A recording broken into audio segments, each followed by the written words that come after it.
Ngayon naman ang aking ibabahagi sa inyo ay ang paggamit nitong fungicide blue. Kung paano ang pamamaraan. May nagtatanong na aking mga suki kung paano gamitin ito. Ang pamamaraan dito mga kabayan ay atin na lang isasalin dito sa sprayer.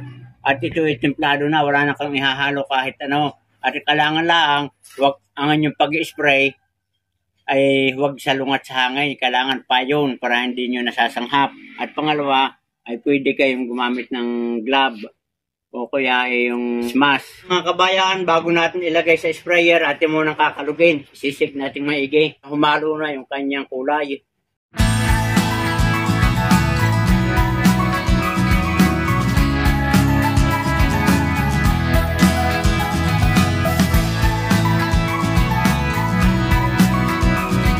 Tulad nito, ito may mga punggos na sa loob o uhod, kaya ganyang may iba na ang kulay brown na itong bunga na sili, katulad niyan. So yan ang ating i-sprayhan, itong fungicide ito. I-sprayhan natin, pati yung mga iba ng dahon.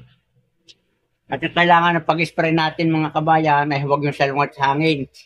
Yung hindi natin masasanghap ang hangin para tayo may nakakaiwas sa mga masasanghap natin na ganyan lamang yung pag-spray o paggamit ng fungicide blue. At tulad nito, pag kayo nag-spray, may mga ganyang damo, inyo tatanggalin na rin para kung ating lagyan ng fertilizer, hindi na siya sisip-sip ng nutrients. Yan. So yan mga kabayan, at ito kinakailangan kung kinakala nyo maraming pong maninira at may mga punjay, ay di isang beses, isang linggo ang ating pag-spray. Good luck and good health mga kabayan at sana'y may natutunan kayo. Magandang araw kabayan.